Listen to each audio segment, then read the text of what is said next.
We'll begin with the prayer.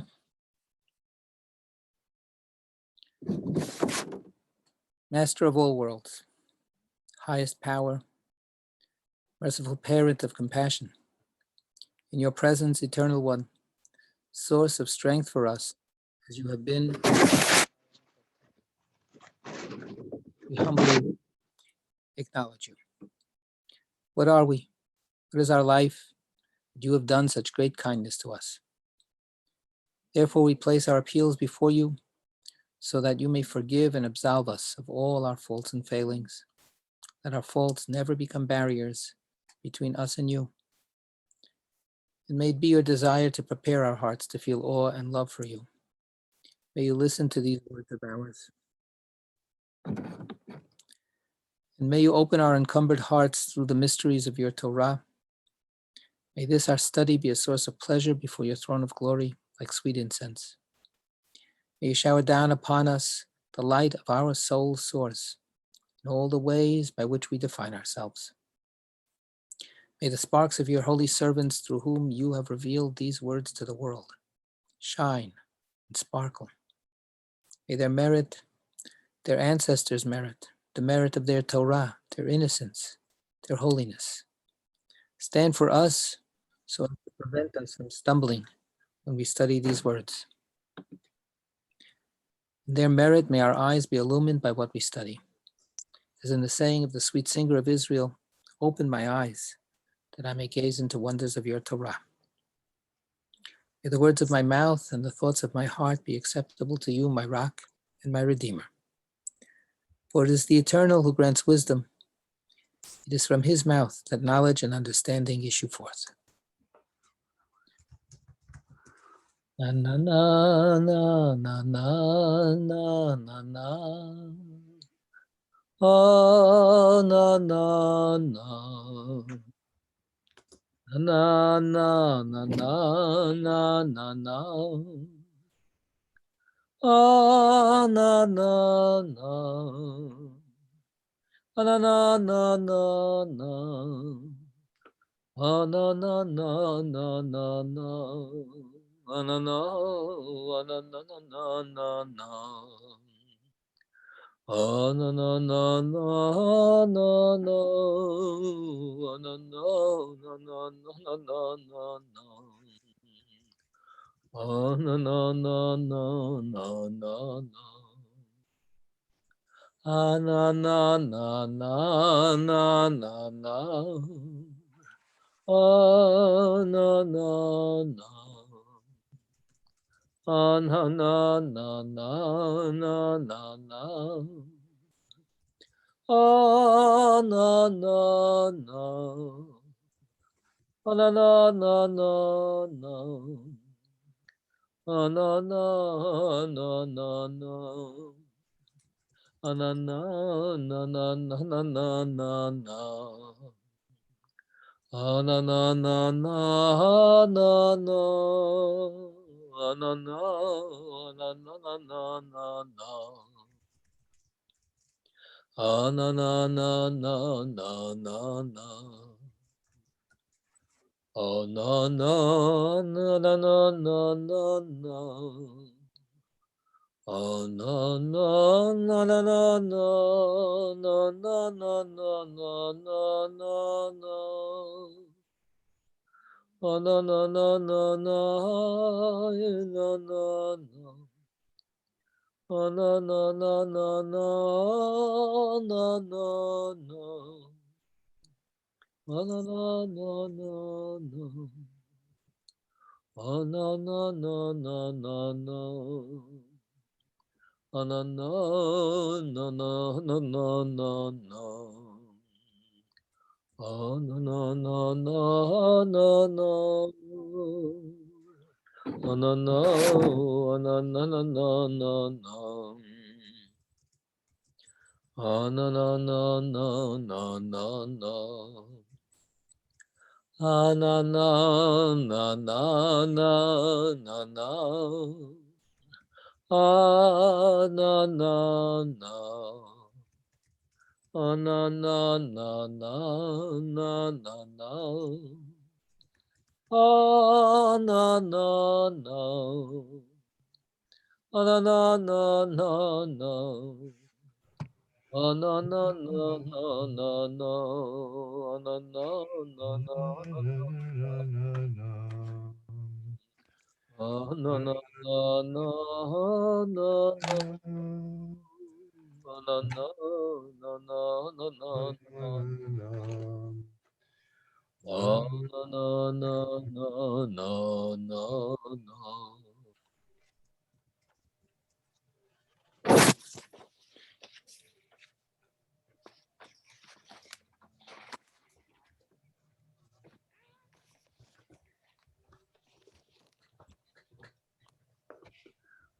We're on page 328. And we're in the middle of this story of an encounter between Rabbi Yitzchak and a man and his two sons. And he walks along with them when he starts hearing the beautiful words of Torah that they are exchanging. And it turns out that they are talking about Jacob, and they also bring up some of the things that were said earlier, but they say it in their own words. And it's extraordinary to him that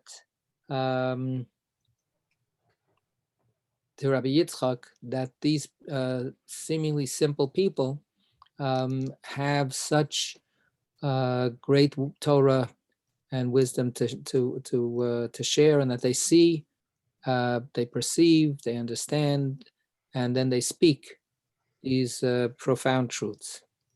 So we're now at, as I said, the 328, the middle, and this is after he has continued to walk with them for a while. Rabbi Yitzchak is again bowled over by this previous segment of teachings that we already looked at, and we start from there. Rabbi Yitzchak wept, and who's going to read? Before I even finished saying the question. Well, it's really a surprising question. You've never asked it before. Right. Rabbi Yitzchak wept and rejoiced, saying, "With such pearls in your hands, how can I not follow you?"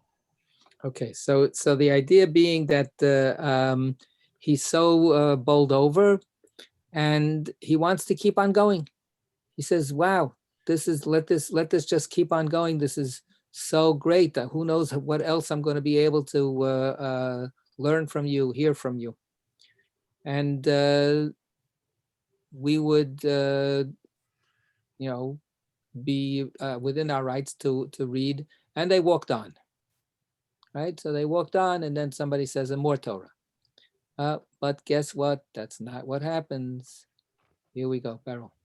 They replied, "You go on your way while we enter town for the wedding celebration of this son of mine." Wow. So they say, "Yeah, that's okay. We've had enough of you. Thanks for your company, but we're busy. Goodbye. You go on your way. We've got things to do." And they even mentioned that they've got this great simcha that they're looking forward to, and he's not part of it. He's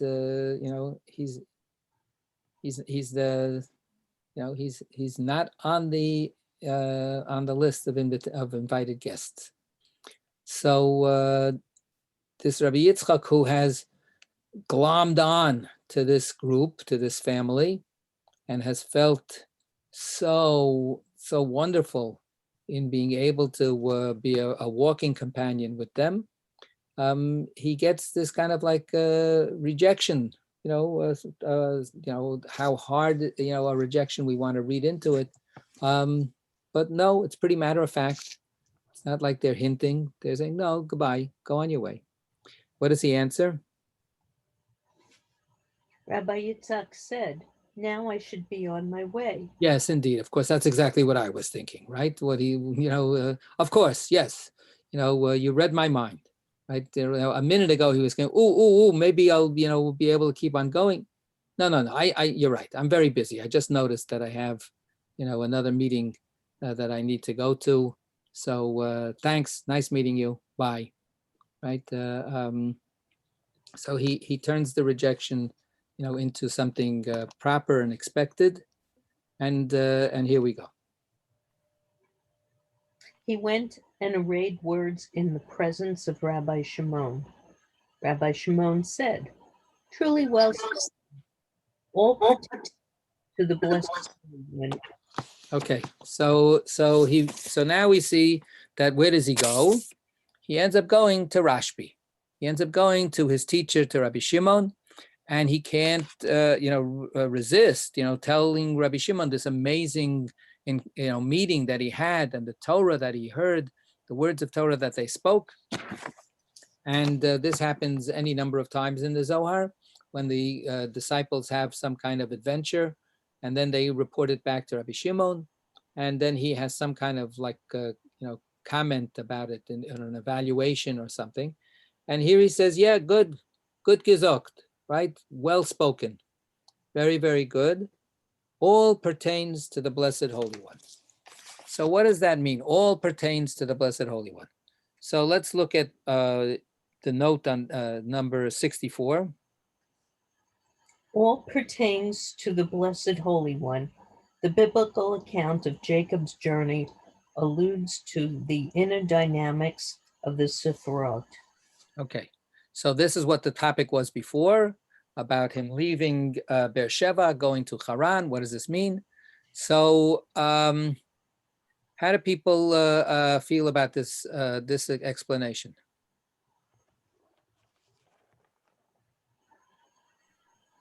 It sounds like a generalized Gamzula Tova. Okay, so it's a kind of a general kind of acceptance and approbation. Okay, that would be one way to read it.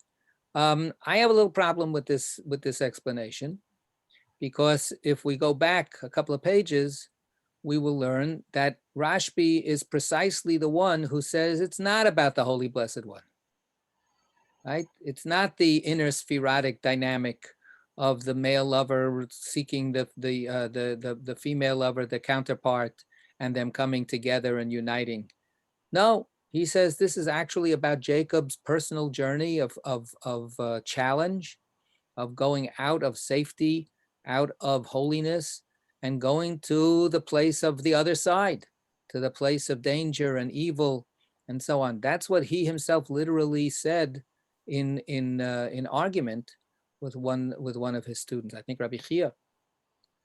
So either we have, according to this note, which doesn't really go into much explanation about it, either what this is we read is, okay, so Rabbi Shimon backs down, or we have to figure out a different explanation. And when we say it all pertains to the Blessed Holy One, what is the all? Maybe there's something else that he's referring to. Maybe he's not referring to the trip of Jacob himself. Maybe he's talking about Rabbi Yitzchak's trip. Maybe he's talking about the encounter, not of of Jacob with that place, with the stone and so on. Maybe he's talking about his disciples' chance encounter with these three strangers, and he's saying this all is part of God's plan, right? This is all part of what God wants.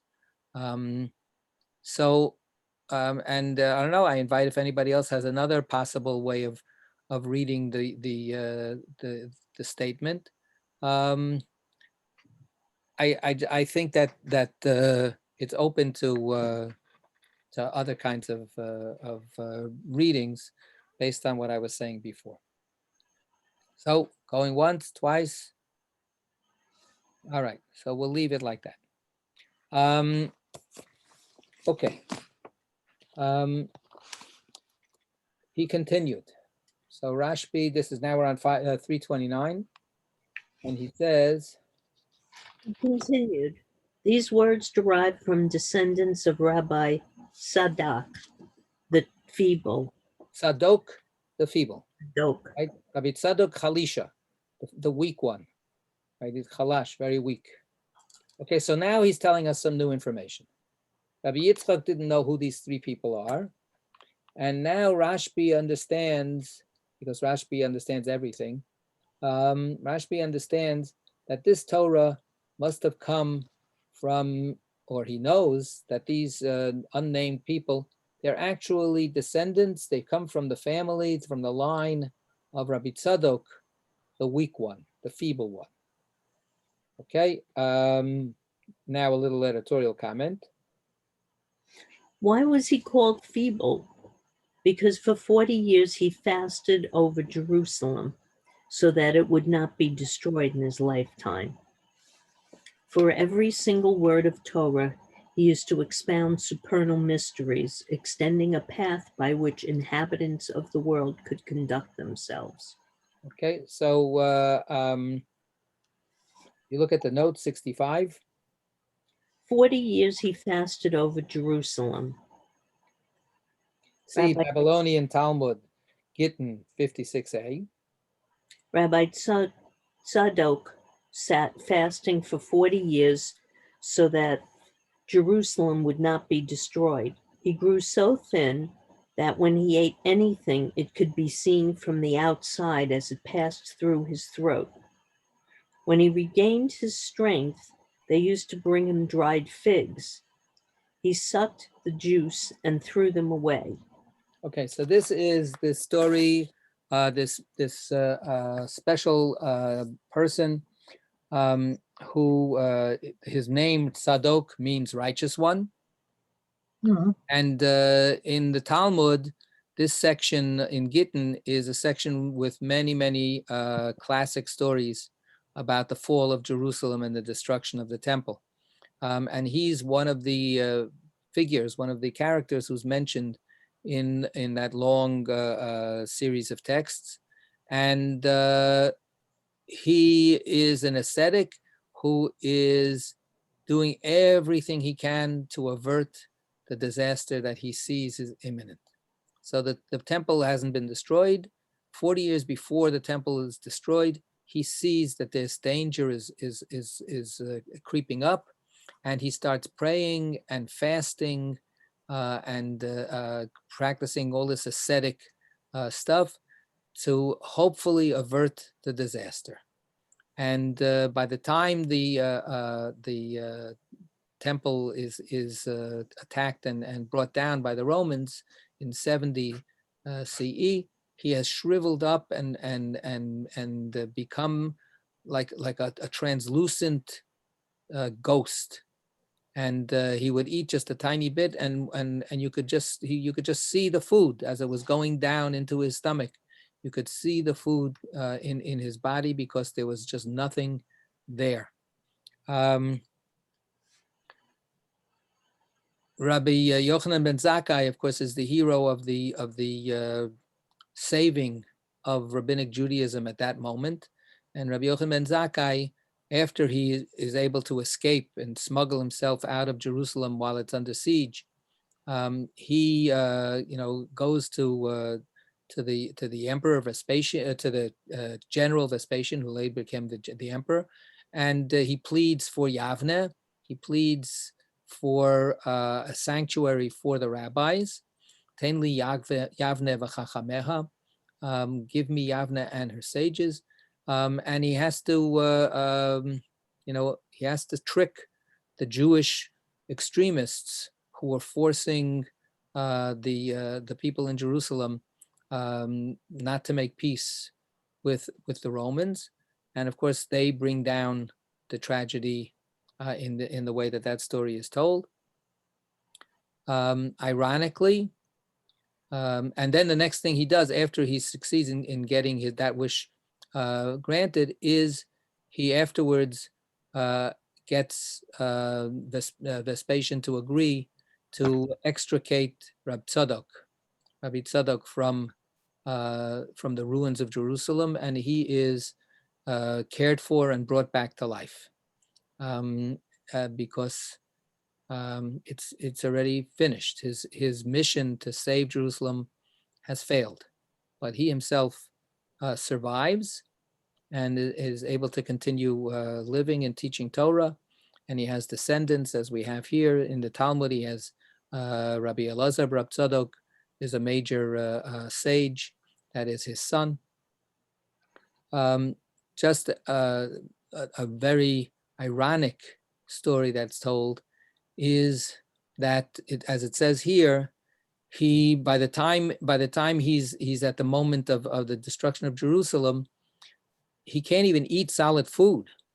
He's no longer capable of digesting, chewing and digesting real bites of food. So he just sucks out the juices from the dates and throws away the flesh of the fruit.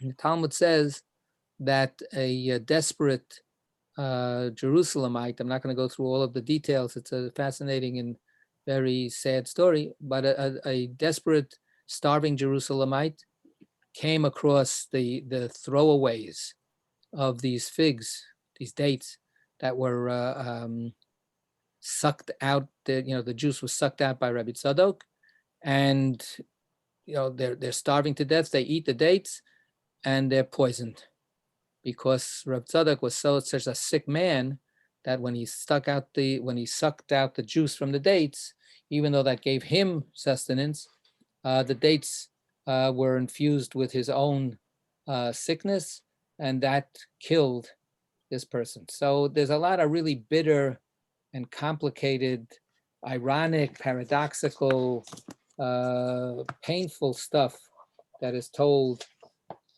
in those stories. And in a certain sense, the great holiness of Rabbi Tzadok is unlivable when it's shared with anybody else. Anyway, these are, says Rashbi, these are people who are in his line. Now, in the way that the Zohar is projecting its own story, this is a generation or so after, right? This is a couple of generations later, because they're presenting themselves. Rashbi, this is happening in the land of Israel after the destruction. So that's what that's who he says these people are. And of course, Rabbi Tzadok was a great sage and who knew all the mysteries of the Torah and was able to influence people through his teachings. So now these are directly descended from him. Okay. We'll see whether that's something that makes a difference or not later. Rabbi Yitzchak said. Rabbi Yitzchak said, just a few days later, I encountered that man, accompanied by his younger son. I asked him, where is your other son? He replied, I held a wedding celebration for him and he stayed with his wife. So that's the way it goes with families, right? So as the Torah says at the beginning, therefore a man will leave the home of his parents and go and stick with his wife. So the three people that he had originally met, the father and the two sons, now it's down to the father and the younger son. The older son has been married off. Now, of course, we heard about this marriage already, right? So look at that. By coincidence, he bumps into him again. And the wedding has already happened. So, and the person says, I had a wedding. Okay, now let's go to the next line. Once he recognized me, he said. So now his first answer is he's talking to another stranger. And he says, yeah, I had a family simcha. But then all of a sudden it hits him, this is Rabbi Yitzchak. This is the guy that he met only a few days ago, and they walked together and they studied Torah together. So now he remembers what happened, right? And he remembers, of course, that he told him about the wedding, but didn't invite him. So what does he say? By your life, I didn't invite you to my son's wedding celebration because of three things. First, I didn't know you or recognize you. And since a person should be invited according to his stature, perhaps you are eminent, and I would have blemished your dignity. Second, perhaps you were rushing, and I didn't want to bother you. Third, so you wouldn't be embarrassed in the presence of the company, since it is our custom that everyone dining with the groom and bride offers them gifts and presents. I said to him, the Blessed Holy One will judge you favorably. Okay. So in other words, it's okay. It's okay. I'm not upset. I get it. Anybody have any comments about what these three explanations? What is he saying after all? What do we get from this?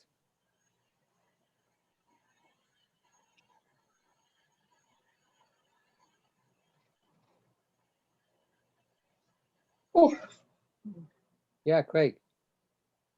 Yeah, it occurs to me that a few weeks ago or whenever it was that we were discussing about what to do, when you invite the king or whatever, and that and there was a discussion about whether if you are a guest, whether you follow the host's custom or whether you follow, your own custom.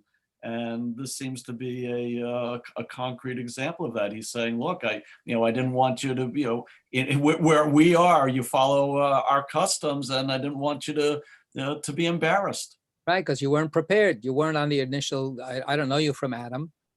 And this might have put you or put us in an awkward position, right? So that I don't know you from Adam is the first thing that we see from here, right? He goes, who knows? Maybe you're some very important rabbi or something. You're a very eminent person. And, so I was nervous because I didn't know how to treat you. And I didn't want to, break, have bad manners or break the protocols that were due you. And so therefore I just, said, let safe, it's safer to just like not deal with this. Of course, he doesn't inquire about him. Are you eminent? Who are you? And so on. He leaves it at that. He has no curiosity about who this guy, Rabbi Yitzchak, is, right? All the curiosity is coming from the other direction, right? And we'll see in a second, he's going to ask him, what's your name, etc. So these people are, in a certain sense, very self-sufficient. Right? They don't really need Rabbi Yitzchak. They don't really need his approval. They don't need his participation in Torah study or in their personal lives and their just Jewish celebrations. He's totally unimportant and superfluous. And of course, this is an interesting kind of observation to be made about some of the most important people in the entire world who make the world go round.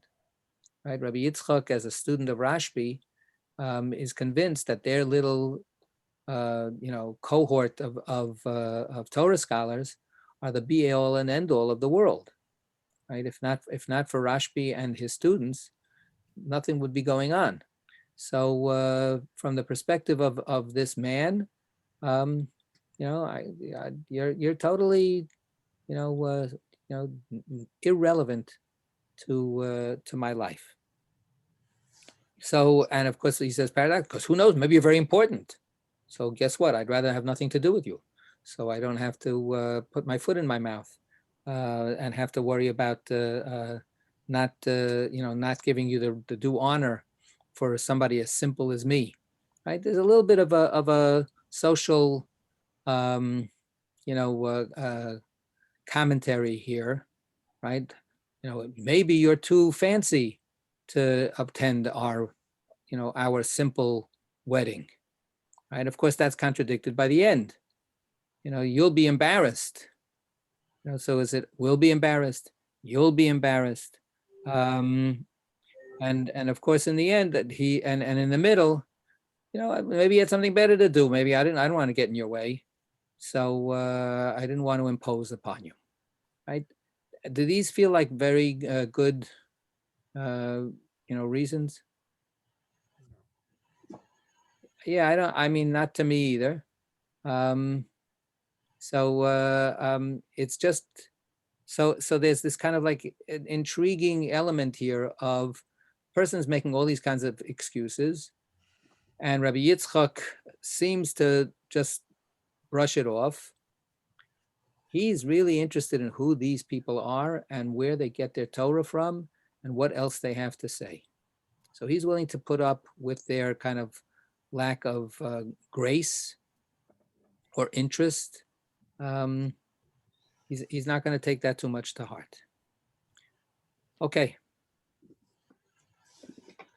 Then I asked him. Then I asked him, "What is your name?" He replied, "Sadok the Younger." Okay, so clearly Rashbi is right. He's Tzadok the elder was his ancestor, and now he's also named Tzadok, and he's Tzadok the Younger. It was then that I learned from him 13 mysteries in Torah, and 3 from his son, 1 concerning prophecy and 2 concerning dreams. Okay, so he's just like a chip off the old block, just like Rabbi Tzadok at the top of the page. For every single word of Torah, he used to expound supernal mysteries, extending a path by which inhabitants of the world could conduct themselves. And now his descendants are also chock full of mysteries that they can share. And he learned mysteries of Torah from him, 13 of them. Okay, that's a magic number we have in this week's Torah reading, the 13 attributes of God's mercy. We have the 13 ways of Torah interpretation. So I got 13 mysteries of Torah from the Father, and from the Son, I got another 3 mysteries, 1 concerning prophecy and 2 concerning dreams. Okay, so if you look at 68. 1 concerning prophecy and 2 concerning dreams. It is unclear precisely how the following mysteries divide up according to this scheme. Several witnesses read here, continuing in the following paragraph, 1 concerning prophecy, 1 concerning dreams, and he said, "What is the difference between prophecy and dreams?" Okay, so in other words, we're about to enter into a discussion about prophecies and dreams and their connection, their similarity, their difference. But we have here as the magic number 3. I got 3 teachings from the Son, 1 about prophecy, 2 about dreams, but other witnesses, that means other examples of Zohar manuscripts, say 1 and 1, not 1 and 2, but 1 and 1. And then we have the next line is, he said, right? And the other manuscript has, and he said, right? So, okay, little tiny little things, because if we actually do want to follow up on it, how many, where are the 3 mysteries, it's not going to be so easy. All right, so now we get into the discussion of prophecy and dreams. He said, "What is the difference between prophecy and dreams?" Prophecy derives from the world of the male, dreams from the world of the female. From one to the other, a descent of 6 rungs. Prophecy on the right, and on the left, dream on the left. Dream diverges into countless rungs below. So dreams pervade the entire world. Yet corresponding to one's rung, he sees corresponding to each person his rung. Prophecy spreads only in its domain. 2 more lines, 1 more little paragraph. Come and see what is written, he dreamed. Here a ladder set up on earth, its hand reaching into heaven. Okay, so that's back to the story of Jacob when he falls asleep at that place with the stone by his head. So that's going to bring us back again to our parsha, to our Torah portion, and to this whole episode in the Torah. But first, some preliminary words here. The context is Jacob's dream is about the ladder. But what's the difference? Why isn't it called Jacob's prophecy? What's the difference between a prophecy and a dream? Or what's the difference between prophecy in general and dream, the dream world? So here we have a number of distinctions that are brought about. Prophecy comes from the world of the male, right? While dream is from the world of the female. So we've seen male and female again and again and again and again and again within the divine realm. That's how we understand the two halves of God, two loving partners, the male and the female. And the female is basically Shekhinah. The male is all the other sfirot, the other potencies that exist before, above that, and in counterpoint to the female. So what we have here is this proposition is prophecy comes from the divine realm of the male, putting out actively energy and influence in the literal meaning of the term. That's what it means to be involved in prophecy. You are encountering God from God's active outpouring realm and role. Dreams come from the world of the female. So that's Shekhinah. But if you look in the note 71, what does it say? Once I find it, I'll tell you. Back to 329. From the world of the female, from Shekhinah and powers beneath her. Okay, so Shekhinah, of course, as we know, is the interface between God and the world outside of God. So dreams come from that place where God is in contact with the rest of the world. And we have here from one to the other a descent of 6 rungs, right? 6 different stages of unfolding.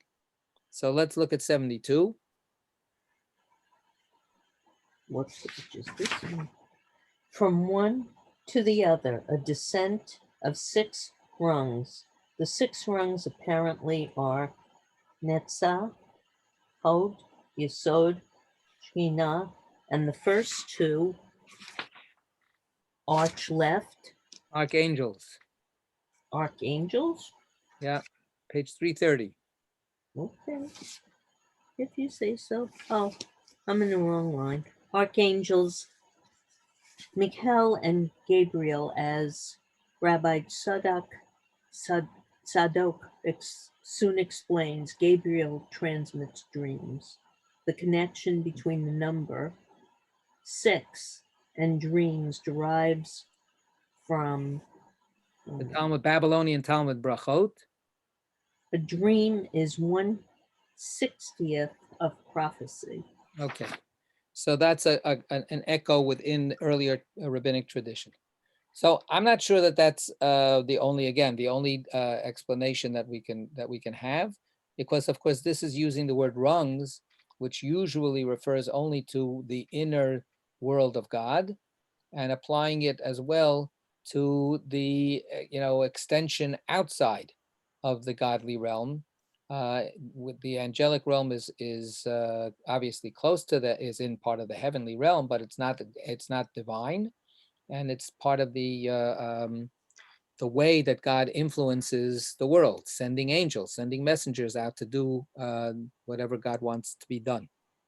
I'm thinking or wondering that that it means from one to the other, descent of 6 rungs. Maybe the rungs really are the rungs, and the 6 rungs are those 6 male potencies that fall into Shekhinah, right? There are 6 potencies from Chesed through till we get to Shekhinah, and then Shekhinah is the 7th. So it's the feeding of these things into Shekhinah, and then Shekhinah dispenses with angels or some other way. Shekhinah dispenses that energy into the world that can take the form of dreams. Okay. Then we have another distinction that's made. Prophecy on the right and on the left, right? And dream on the left.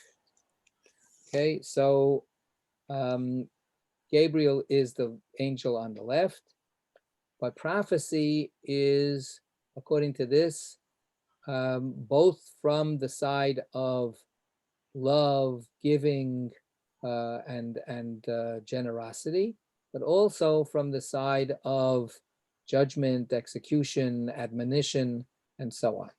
Right? Dreams are only from the left-hand side. And then as a result, what's the difference between prophecy and dream that comes out of these other previous distinctions is that dreams are universal and prophecy is specialized, right? Anybody can dream, but not anybody can have a prophecy. Not anybody can be touched with prophecy.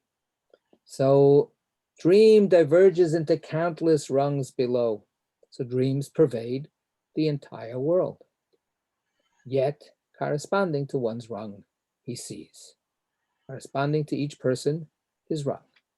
So the kind of character that a person has will determine what kind of dreams they have, and the kind of dream that they have is connected to what step on the ladder, so to speak, a person is standing.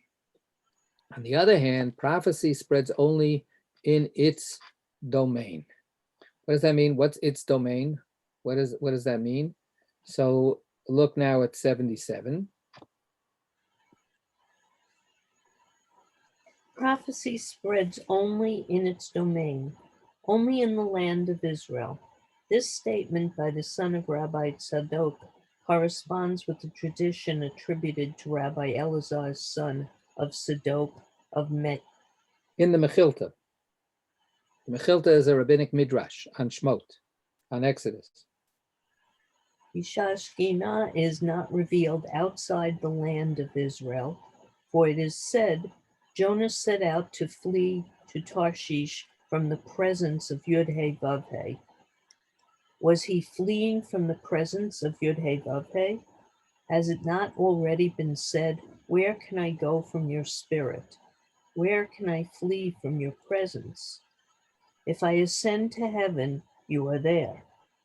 If I make my bed in Sheol, here you are. Rather, Jonah said, I will go outside the land where Shekhinah is not revealed. Until the land of Israel was chosen, all lands were suitable for divine speech. Once the land of Israel was chosen, all other lands were eliminated. Okay, so he's tracing this back to other rabbinic ideas that prophecy is only possible in the land of Israel. We'll get into a further elaboration of that and the difficulties that come from that soon. And that's the way he's reading, prophecy spreads only in its domain. I'm not sure that that's what it means either there. Again, the notes interpretation is one possible note. I don't know that that's really the only necessary interpretation. I don't think that we're talking yet about the limitation of prophecy in the land of Israel. We're talking about the limitation of prophecy, first of all, to only select individuals. And those select individuals are privy to prophecy only because they merit to be connected to that part of God where prophecy comes out. So I think that another way of reading this is the uniqueness of prophecy, or the rarity of prophecy, is because it inhabits a very special place where people, only very specific people are able to actually connect to God. So it's still a continuation of this idea of the universality of dreams versus the very, very unique rarity of prophecy. So any comments about this so far?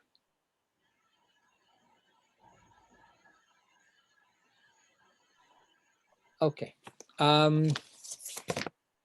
So I just want to elaborate a little bit more about the question. Is a very good question, right? The question is about this mystery of communication between God and human beings, the nature, the quality of the communication.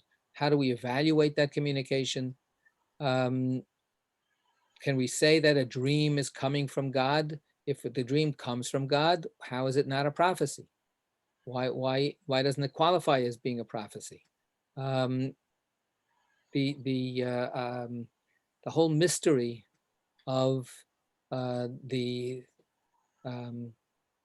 possibility of hearing from God, which of course is part of our Torah reading this coming Shabbat, part of the whole mystery of giving of the Torah. But that was a universal revelation. So how do we characterize that? That wasn't a dream. Was everybody a prophet at that moment? I'm not gonna solve that question. What about the idea that prophecy comes from the right and the left?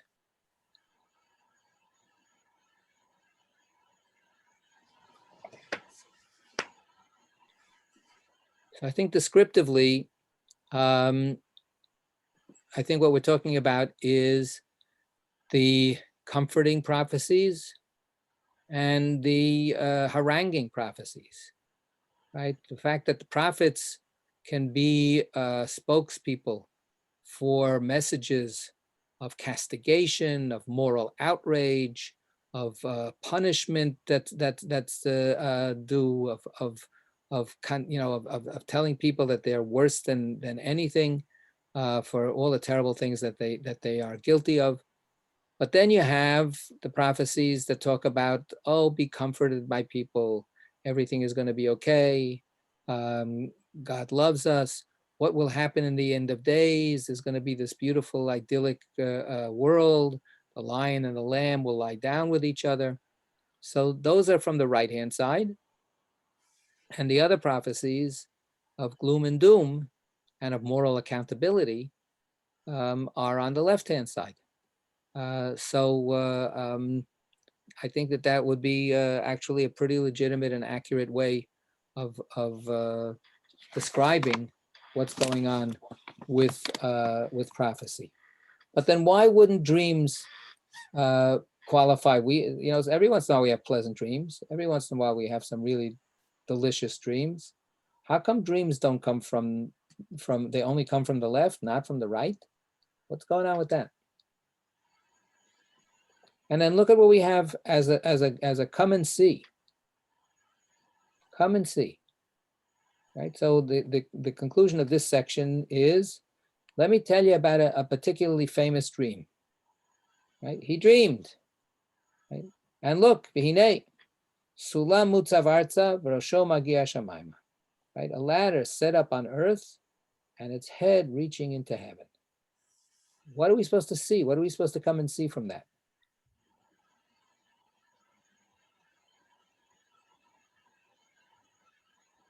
Okay, this one I'm going to hold my ground.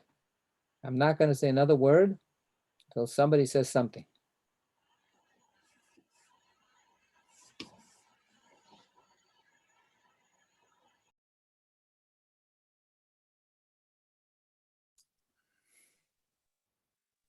Thank you, Craig. Okay.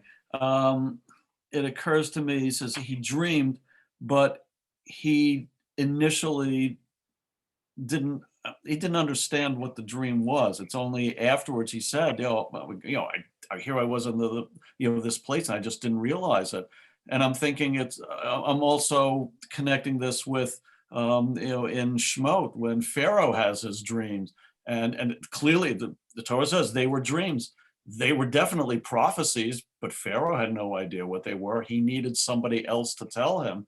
And I think in this case, Jacob, even though there wasn't anybody else, Jacob, I don't think initially realized what it was. It was only afterwards he saw it for what it was. Okay, so that's it. I want to be cautious when we say prophecy. They were definitely prophecies, what Pharaoh had. You're using the word prophecy there as a vision of the future, right? Okay. Yeah. But that's not what prophecy really is. That prophecy it does not necessarily have anything to do with the future. In Hebrew prophecy, in Hebrew biblical prophecy, right? It's more about telling truth to power. It's more about and then picking up the pieces. So when prophets are saying let's take the prophecy that I can think of right away. Isaiah on Yom Kippur, Isaiah chapter 58. What does he say? He says, what's wrong with you? All of you think that if you beat your breast and hang your head down low and fast on Yom Kippur, everything is okay. That's not what God wants. God wants you to clothe the naked and feed the hungry. There's no fortune telling there. There's no seeing the future, right? Yes, at the end he says, you know what? If you would actually do this, God would be happy.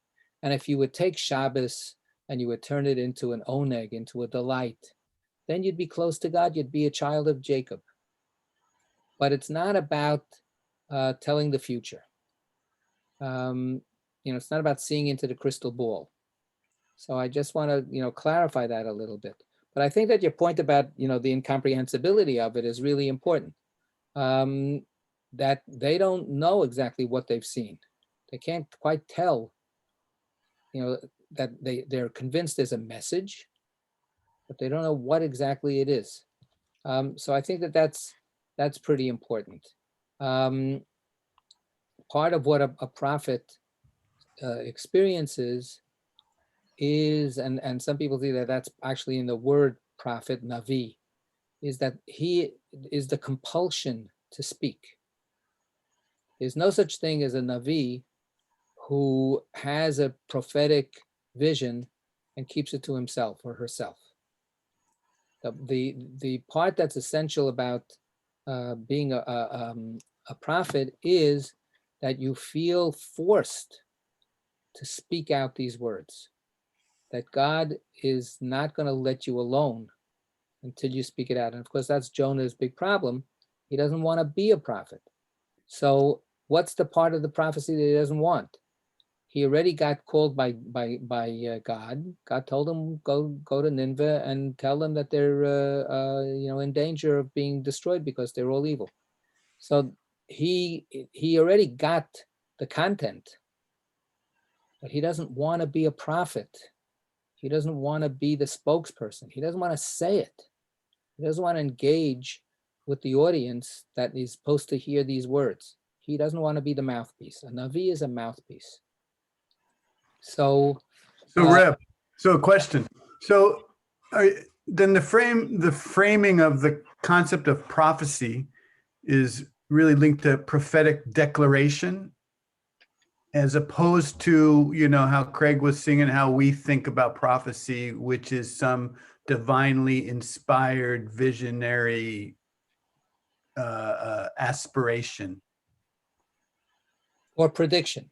Or I think prediction. most people think of prophecy as prediction. But that's not how it's being used in this frame. That's not the basic understanding in Jewish tradition, period.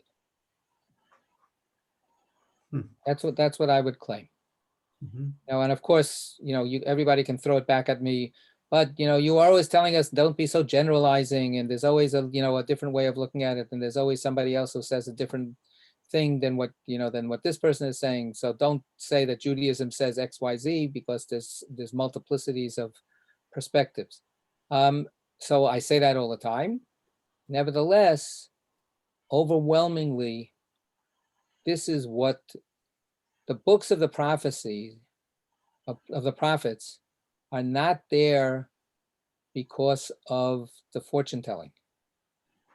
They're there because of the moral vision that is enunciated within, in the name of God.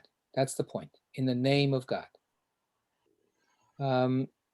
That's why it comes from the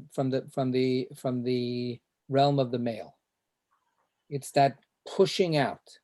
It's that sense that you're actually, I mean, the word I used before, compulsion. You're being pushed to say this. The flow cannot be blocked, cannot be held back by you. As opposed to dreams, which many people are familiar with the idea of you forget your dreams as soon as you wake up, or you may not even remember that you had a dream. And then you have dreams. And, yes, Pharaoh, it seems, is really upset because he can't figure it out, right? And then he has to tell people the dream and he has to get the interpretation. But in general, many of us, you have a dream and it's nobody's business, right? There are people that love to record their dreams or to share their dreams with others, but there are just as many, probably many more people who have a dream and then they, that's just their dream. We're not talking about, Don Quixote's impossible dream. We're just talking about dreaming. We're talking about, what's there. With Jacob, let's actually note, Jacob never tells this dream to anybody. We know about the dream because the narrator tells us as he's having the dream that this is what he's dreaming. And he gets up in the morning and goes, whoa, this was mind-blowing. Who could have imagined? And yet he never, ever is recorded, of course, as telling anybody about this magnificent, soul, wrenching dream that he had.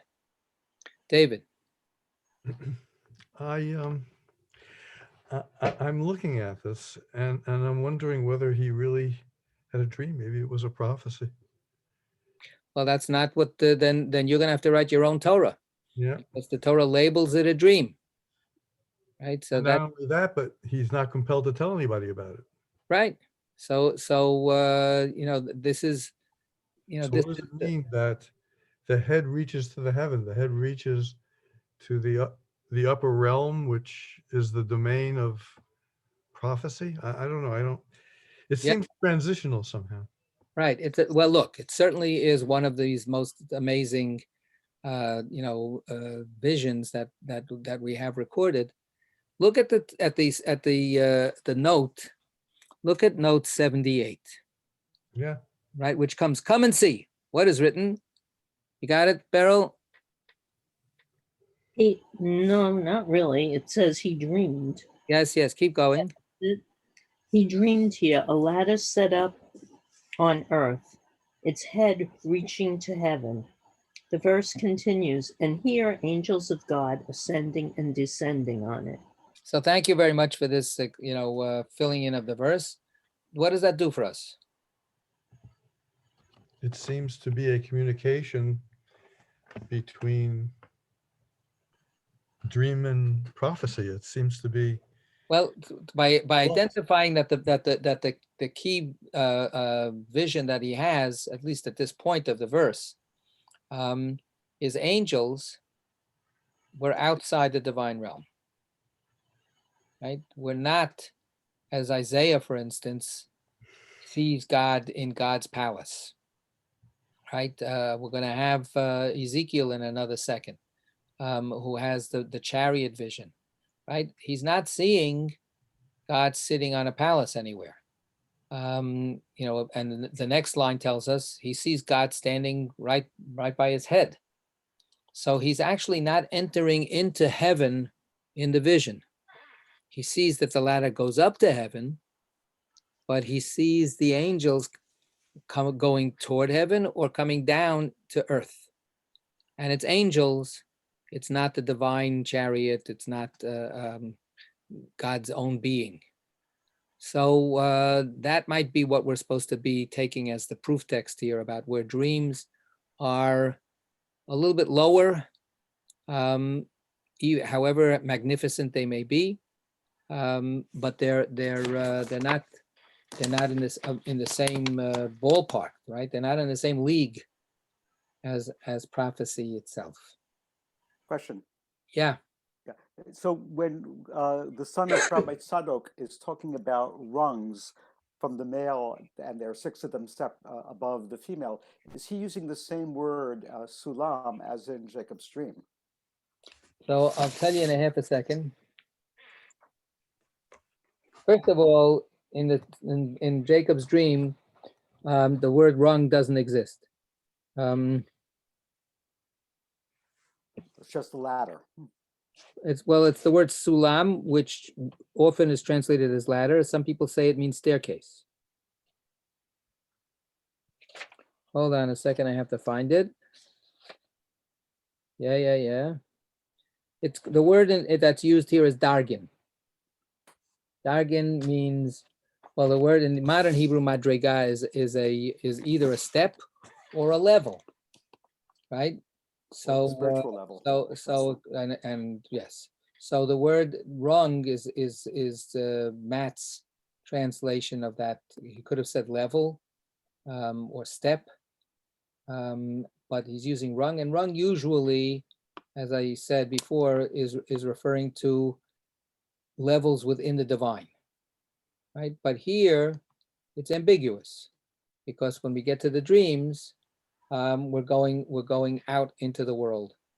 The Shekhinah's job is to dispense outward of God, right? Not to keep things inside. That's her function. So while prophecy is somehow an entry into the divine realm, right? And dreams is a gift from the divine realm, but out, right? Thrown into the regular world. All right, we're going to see if we'll get more of this as we go along. Okay, let's continue to the next part. Just And one here thing more. we have talking about Ezekiel's vision. Just one thing more. Sure. If we are accustomed, are we not, when we're thinking about the interaction between the supernal and the human world, to imagine a flux upward and downward, right? Mhm. So the angels going up and down is not exceptional in and of itself, I guess. I just wanted to be sure of that. Okay. Well, again, you can use that as a metaphor in many different ways. That whole vision has been explicated in so many different ways over the millennia. But I would just say one differentiation I would make is the fluxes that you're talking about are the human flux reaching upward and the divine flux reaching downward. Yeah. Here we're talking about angels going up and down. So it's not the human it's not the human force, it's not the human agency per se, right? It's the fluttering back and forth of the impulses that are sent out by God out into the world, that are sort of bouncing up and down. Just I wanted to clarify one more thing, what I said before. When I said dreams are not necessarily shared, prophecy has to be shared. So that's again what I wanted to just nail it down. And what I said before, that's the idea of the left, as opposed to prophecy, which is on the right and the left. Right, the left is the withholding. The left is the containment. Right. So that's what you accept the dream that's given out to you from the vital energies that are thrown into the world, and you hold it. And then whether you do anything with it is up to you. With prophecy, you're entering into the divine realm, and then you are given a charge that cannot be contained. It must be expressed. It must be put out. And that's the what I would suggest is more of the right side. Okay, so now we go. We have a while yet. Okay, he opened. He opened, saying, Hayo Haya, happening it happened, that the word of Yud-He-Vav-He came to Ezekiel the priest, son of Buzi, in the land of the Chaldeans by the river Kivar. There, the hand of Yud-He-Vav-He came upon him. Okay, so this is the introductory opening for the mystical vision that Ezekiel had by the river of Kvar in Babylonia. So, and that vision, or that description, the hand of God came upon him. That's part of the compulsion idea. That's part of the weight. This is, I am not in full control. God is taking control of me. Okay, so now we're going to have some questions here. Okay, first of all, why Hayo Haya? Keep going. Hayo Haya, happening it happened. Prophecy happened at that particular moment, being essential for exile, since Okay, go ahead. Shekhinah descended among Israel in exile. Good. So now let's go back to note 80. Prophecy happened at that particular moment. The usual phrase, happening it happened, implies a unique event. When Shekhinah appeared to Ezekiel in Babylon, it was the first time she had ever appeared outside the land of Israel. But this was an emergency. The stunned people in exile had to be comforted and reassured. Okay, so this is what we had before with the Jonah note that we had earlier. The idea that revelation can only happen in the land of Israel. Once the land of Israel was chosen, which that's a very important proviso, because otherwise, of course, the Torah couldn't have been given at Mount Sinai, which is outside the land of Israel. But once the land of Israel is chosen, there is no more divine revelation outside the land of Israel. So now we've got a big problem.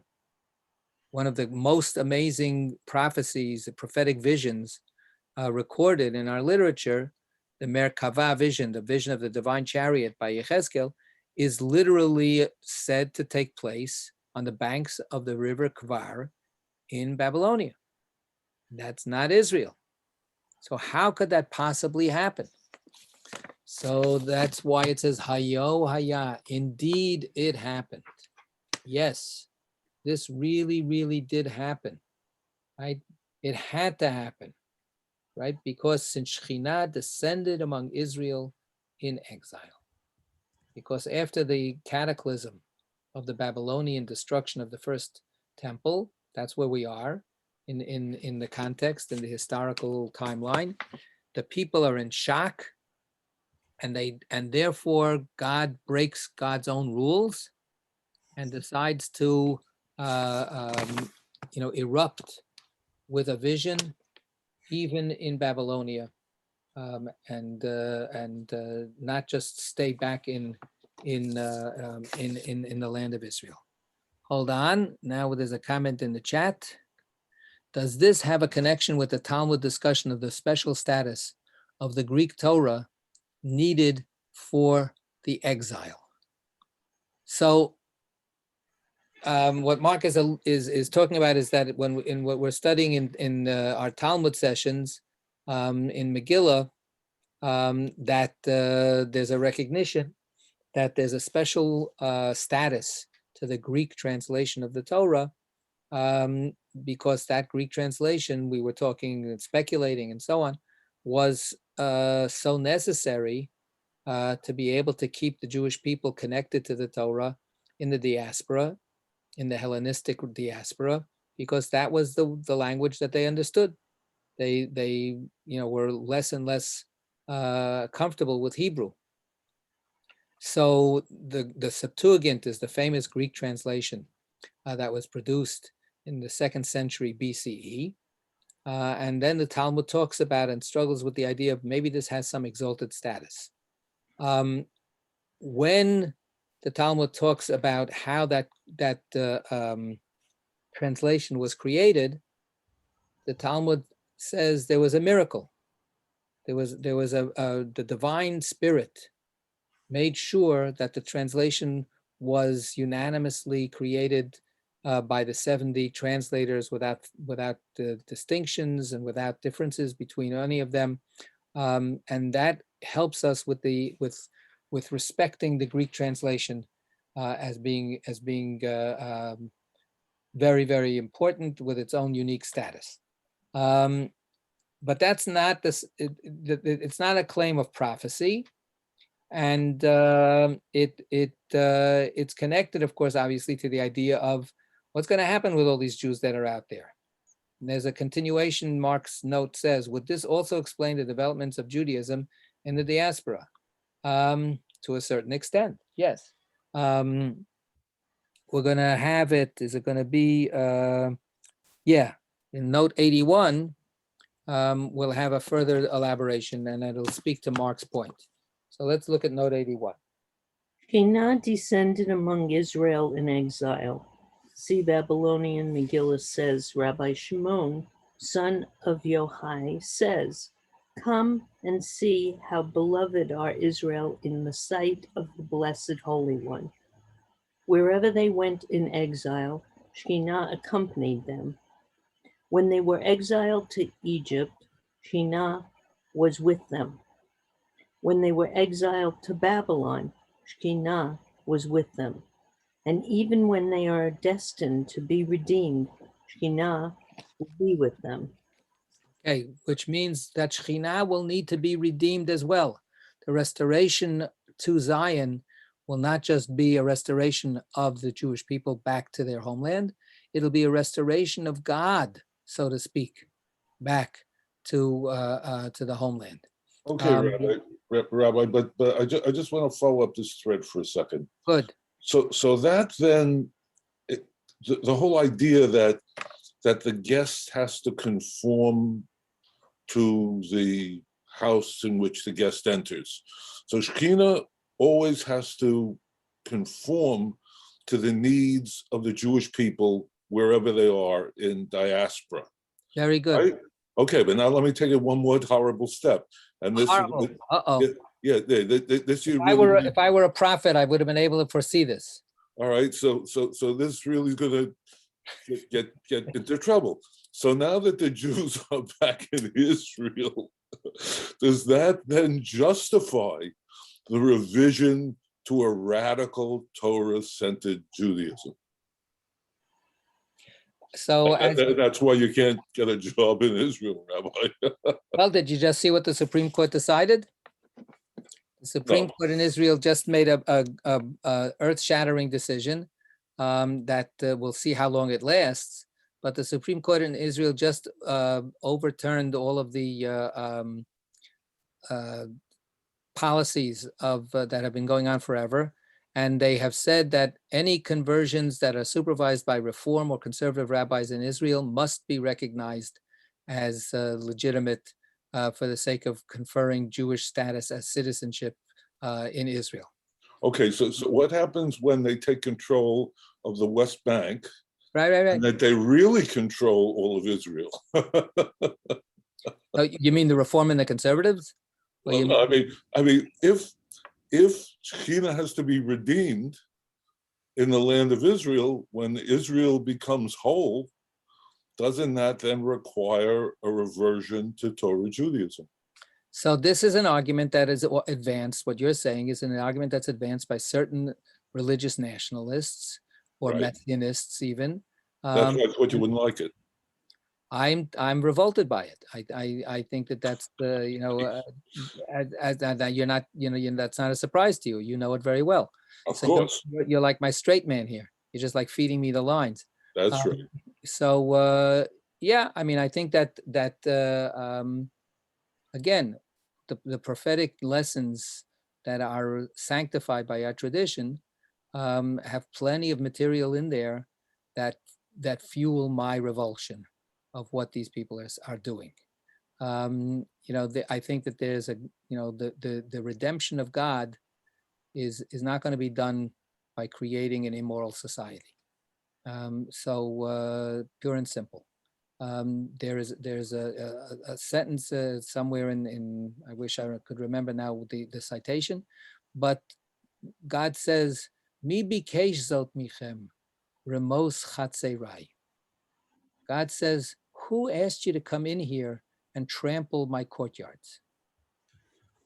So you want to come in and you think that you're doing me a big favor, and all you're doing is just we're going to have it in the Haftorah this Shabbos. All you're doing is creating a Chilul Hashem.